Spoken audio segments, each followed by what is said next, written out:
My name is Rutendo Matingarare. I'm the chairman of the Zimbabwe Anti-Sanctions Movement, or ZASM, and we created this organization from the diaspora as people that are tired of living in the diaspora. But we realize that Zimbabweans continue to be displaced into the diaspora because of economic sanctions that are destroying jobs, destroying our ability to export, and denying us access to the free markets. And so we decided to do something about it. The emphasis of our organization is to fight sanctions legally, and to also fight sanctions by giving the Zimbabwean people information and knowledge about what sanctions are about so that they can begin to stand up against the sanctions. And when we talk about informing Zimbabweans, we're talking about government officials, politicians, students, civil society, business, and galvanizing the whole of Zimbabwe to unite against fighting these economic sanctions.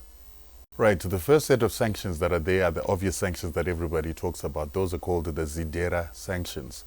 And the Zidera sanctions were imposed by the United States government to ensure that our government does not have capacity to get loans from multilateral lending institutions, and to also deny our government the ability to cancel what we call colonial loans. Now, you have to understand that governments ask for loans to build their countries, and Zimbabwe needed loans, according to the Lancaster House Agreement, to first of all rebuild and reconstruct the country after the destruction of the war for liberation. And also they needed to rebuild the country because of the economic sanctions that had been imposed by the United Nations from 1966 up until 1980. But more importantly, the government of Zimbabwe needed money to rebuild the country after 90 years of colonialism because of the fact that we never got reparations to build our country. Now, when they decided to ask for these loans, they were promised a grant of 4 billion in between 1980 and 1983. That grant never came. And because that grant never came, the Zimbabwean government was then forced to go and take loans to rebuild the country, to build schools, roads, and build this education system that all Zimbabweans brag about. It was also used to build this wonderful healthcare system that we had in the country that is now being affected by these economic sanctions. And also with that, at Lancaster House, they were promised the ability to cancel what are called colonial debts. So colonial debts include the $700 million US, which is about $2.8 billion today, that the government of Zimbabwe had to inherit from the Rhodesian government. It also meant that whatever we used to build schools and education systems to bring us up to speed to what we needed to give our people basic human rights, which was not done by the colonizer, also had to come from these loans. And also had to come from us asking for the cancellation of these previous debts. But with Zidera, we could no longer ask for these loans to build our country, reconstruct our country, and more critically, we could not ask for the debt to be cancelled. So this debt continues to multiply because of the interest and the compound interest that continues to come. Then we've got the executive order sanctions. The executive order sanctions were imposed after Zidera, 2 years after Zidera, because Zidera's purpose was supposed to remove ZANU-PF from parliament by forcing the Zimbabwean people to vote for anyone else other than ZANU-PF. And so when 2002 came, ZANU-PF president was voted into power, and with that, the American government decided to impose another set of sanctions that were going to target the industry and target land reform, target the farming, and target production in Zimbabwe.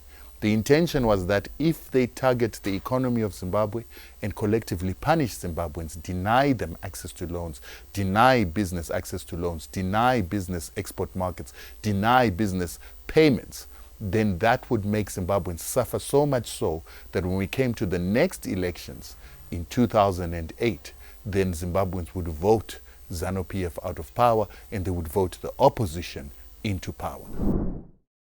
You identify these sanctions by a number of ways. First of all, by the government being unable to get loans, our government being unable to cancel loans, like we've seen other countries like Zambia. They go to the international market. I think they've gone in 2000, and then they're now going again to ask for reduction of debt. Zimbabwe can't do that.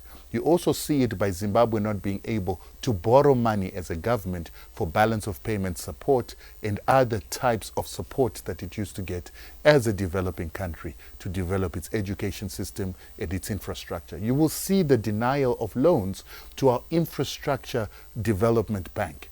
and other types of banks that we have in Zimbabwe not being given loans because they're being denied loans due to the International Emergency Economic Powers Act that comes with the executive order sanctions. When our banks want to transact internationally, they struggle to get international clearances. They also struggle sometimes to be able to get clearances from the banking system of America. Again, that is the executive orders that are preventing banks in America and banks from other parts of the world that want to transact with American banks from processing Zimbabwean payments. You also see that our companies, like the MMCZ, that is the authority to export Zimbabwean exports, struggling to export Zimbabwean exports because right now, sometimes they export our minerals from certain mines, and when they get there, then the payments are being blocked on their way back to Zimbabwe. And so what happens is that our minerals are not being paid for, and the mines that are mining these minerals are then not receiving their revenues to be able to pay their workers. So you also identify that. Then the technology space, the International Emergency Economic Powers Act and the Executive Order Sanctions, which are in 3 phases. There's Executive Orders 13288, Executive Orders 13391, and Executive Orders 13469. These also prevent anybody from giving Zimbabwe software, technology, goods, services, and even NGOs from rendering assistance to Zimbabwe without a license from the United States President. So anybody that wants to do business in Zimbabwe and then wants to go and do business with the United States and their partner countries or allies need to apply for a license from the United States government as investors, as companies, as organizations, and as NGOs to come and do business in Zimbabwe. Otherwise, they face secondary sanctions, penalties, or other forms of sanctions against them when they now want to go into the American market, or if they've got property in the American market, it can be blocked. If they've got companies and offices in the American market, their executives or their directors can be arrested in America. So that's why many countries become afraid to do business with the United States. You also identify these sanctions in that they've targeted 144 special designated nationals. Those special designated nationals include investors, business people, companies, government institutions, parastatals, and it actually says expressly in those sanctions that it also prohibits anybody from doing business with the government of Zimbabwe, its companies that in which the government has got more than 51% shareholding. But this is the most important part. They also say that it also will sanction or also sanctions anybody that does business with the 144 special designated nationals, which are companies, parastatals, banks, people, investors, organizations, the government of Zimbabwe and its companies. They are also targeting the people that do business with those 144 special designated nationals and the government of Zimbabwe. Now remember, the government of Zimbabwe is the national government and the local government. So that means that even our municipalities are under the same sanctions.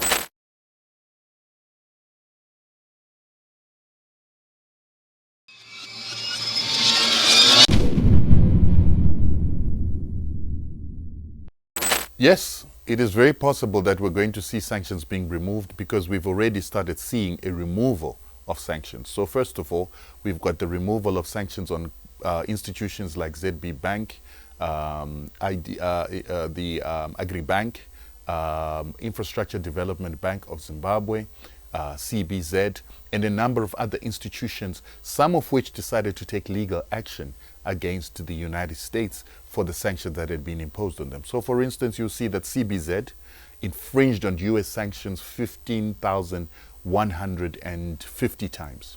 And with that, they were penalized. The penalty started off as $3.8 billion. It was reduced to 380 million US dollars. And then eventually, when the Americans were pushing for the CBZ to pay these fines, the CBZ decided to engage a law firm and decided to fight these penalties. The CBZ was successful in the removal of these penalties that they ended up paying nothing. And the CBZ is the only bank in Zimbabwe that continues to open bank accounts for government officials and individuals that are on the designated list. And you need to also understand that we've also got institutions like ZB Bank that also fought the sanctions, and those sanctions were eventually removed. From there, we must look at the fact that last year, when we went to call the special rapporteur to come and measure the negative impact of sanctions, and she declared that sanctions on Zimbabwe were illegal and they were violating human rights, the Europeans, in line with their European Union Human Rights Council's regulations, decided to remove 4 of the 5 sanctions that they had put on Zimbabwe because they realized that they were violating rights of those that they'd imposed sanctions on without trial. So they removed those sanctions to leave only 1 sanction on the Zimbabwe defense industries. And the reason they remained with sanctions on the Zimbabwe defense industries is that the Zimbabwe defense industries and the Zimbabwean army had become a threat to Western interests after they'd fought wars in Mozambique. They'd gone on to go to Congo and also gone to Angola and many other parts of Africa to fight imperialism and to fight destabilization of Africa. The West was not happy with this, and as part of the reason why they instituted sanctions was because of the army of Zimbabwe and its Zimbabwe defense industries' ability to actually fight imperialism here on the African continent. So we are beginning to see the removal of sanctions. We even saw removal of sanctions from individuals.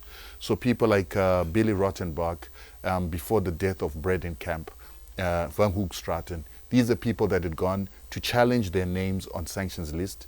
They challenged how it is that they had been put on sanctions list and why they were being punished without trial, and they were removed from those sanctions list. So there is evidence that sanctions are already being removed. Last year, the Congress Subcommittee on Human Rights, Health and Organization approached Pollard after we had had interactions as an institution with some members of the United States government that had got in touch with us, and we were explaining to them that we will take them into courts for instituting sanctions on civilians and collectively punishing civilians and not undertaking impact assessments of their sanctions for a period of 21 years. That is illegal, and that is clearly a violation of the human rights laws of this world. So then 31 days after our conversation with them, they got in touch with Pollard and said they are going to begin for the first time to undertake an impact assessment of their sanctions on civilians, health, and human rights. That means that the Americans basically were admitting that they've got sanctions that could be impacting healthcare, civilians, and their human rights, and yet they had been denying for the past 21 years that they've got sanctions that impact the people of Zimbabwe. So that engagement of Pollard was first of all a recognition of Pollard as an institution that is valid, but more importantly, they were also approaching Pollard to try and find a way to see if their sanctions are impacting civilians so that they can remove these sanctions ultimately on the civilians of Zimbabwe. So sanctions are being removed. They'll continue to be removed. And with our case in the South African courts and the ruling of the special rapporteur and also the CBZ precedents that has been set, we clearly have grounds to continue to pressure for the sanctions and to go to the Americans, American businesses, American entrepreneurs, to force them to actually go to their own government and sue their own government for preventing them from taking up opportunities in Zimbabwe because of an implementation of illegal sanctions that have been denounced by the UN. What I say to Zimbabweans is that first of all, get knowledgeable about sanctions, start understanding how sanctions work. And this, I appeal that first and foremost, we need our own government officials, political leaders to start understanding what these sanctions are. We need business leaders, academics to start understanding these sanctions. And after understanding, to simplify them for their own families and their circles of influence, so that as a nation we begin to understand what sanctions are and we begin to understand the impact of these sanctions on our families, our individual lives, and the development that we want to see in the country. Once we understand what these sanctions are, then we need to start uniting, telling our stories of how it is that our lives have been changed by sanctions. Families that have got people in the diaspora, families that have got people that are being separated, educate your people. And then finally, we need to go on the street, we need to protest, and we need to make sure that we make people understand that we're suffering under these sanctions. And finally, support us in our legal action. And those that have been rhetorical about sanctions, stop the rhetoric. Let's fight sanctions in real terms, and let's stop allowing these sanctions to perpetuate.